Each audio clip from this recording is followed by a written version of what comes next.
where do you fall on, say, with the hardware effects and software effects? Yeah. Like, are there certain emulations where you're like, you know what, that's I have a lot to say about it. What I want to say is that I do not want to record a band through a UAD converter that has Neve emulations, okay? If a band sends me something they mixed in their house and I think it's a bit dead, I will use the Neve emulations on my UAD plugins to try to breathe life in, and it really works. But I want to record with real microphones, not digital or USB, like real old German mics, classic microphones, through old preamps or good preamps, API, Neve, SSL, that kind of stuff, and a couple compressors. Like, I don't usually use more than 1 or 2 channels of compression. I use compression on vocals when they're being sung, like a LA2A, a distressor.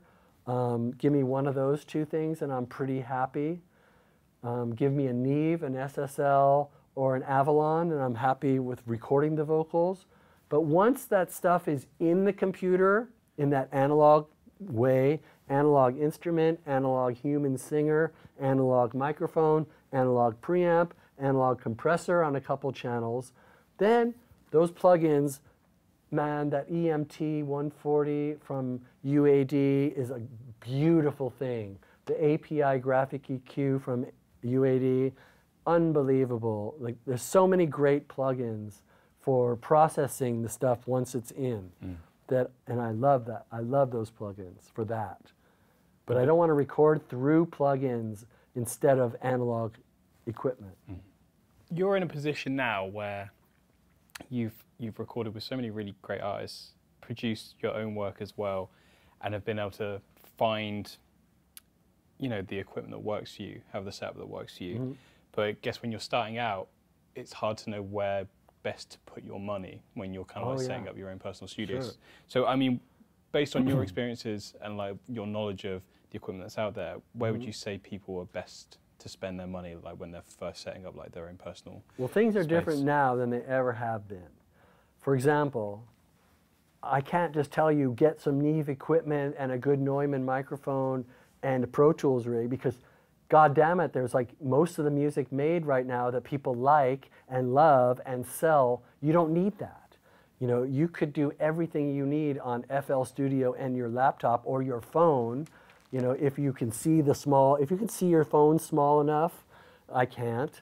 Or, you know, if you have a laptop with FL Studio, you can make records that are as competitive as anybody else. You might need to go, if you really want to get serious, at the last moment, you could go in a good studio and listen to it on good speakers and mix it heavy.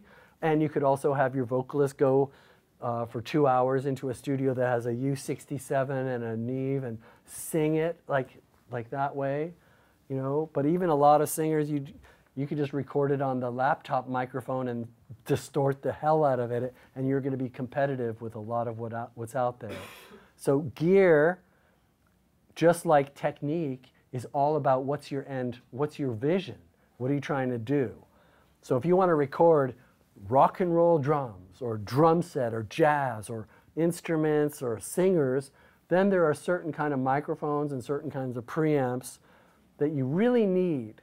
Now, when I did those 2 decades of working on my own in my basement, I had a SM57 and an Echoplex. So what did I have to do? I had to really use a lot of EQ and a lot of reverb and phase shifting and use a lot of effects to make up for the fact that that's the only way it could sound good.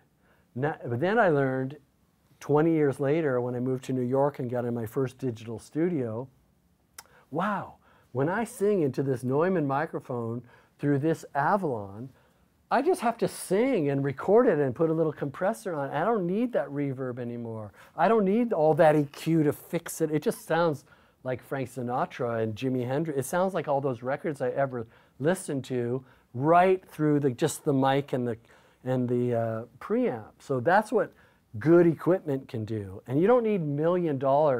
You don't need, has to be a vintage Neve.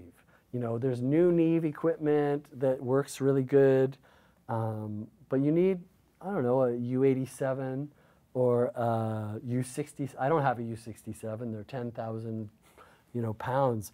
But I have a couple 3,000-pound microphones that when I put them in front of a singer, it makes them smile and makes me happy when I sing into it. How much do you think perception, like obviously Neumann make incredible microphones, Yeah. but like you say, like if you put a certain thing in front of a performer and there's that reaction, like how big a part does that play? A lot of people, if I put a U67 in front of, say, 90% of any singer I'm going to work with, they don't know what that is. That could be a Rode microphone. They trust that I put a good microphone in front of them, but when they sing into it and they come listen in the speakers, they're going to go, fuck, man, that's a cool sound for me. Thank you. That's cool. I'll go sing it now. You build trust on the sound, not, look at the brand name on this microphone. Let me flash it. And now even on like YouTube or anywhere you look, all these flashy people, they're using those 15,000-pound Sony microphones. They look so damn good. And you know that they put it there just so to make you go like, wow, they've got a Lamborghini and a swimming pool and that Sony mic. It's all the same thing. It's just a status thing, and those microphones are probably so clinically clean that even if one was in a studio, I wouldn't use it because I don't need clean microphones. I don't like clean microphones. Like I don't need something that sounds exactly like what you're trying to record. I want it to color the sound in a cool way, like a painting that you really, oh wow, it sounds even better than the real thing because it's kind of, even like Neve, Mr. Rupert Neve, the guy who made these classic modules in the 70s, he then spent the rest of his life trying to perfect the design to take care of the distortions and the accentuations and frequencies that everybody loved. So finally, by the end of his life, now we have the new Neve preamp and it doesn't have any distortion. Look at the linearity of it. You took all the magic out. A lot of people don't know what they have when they have magic.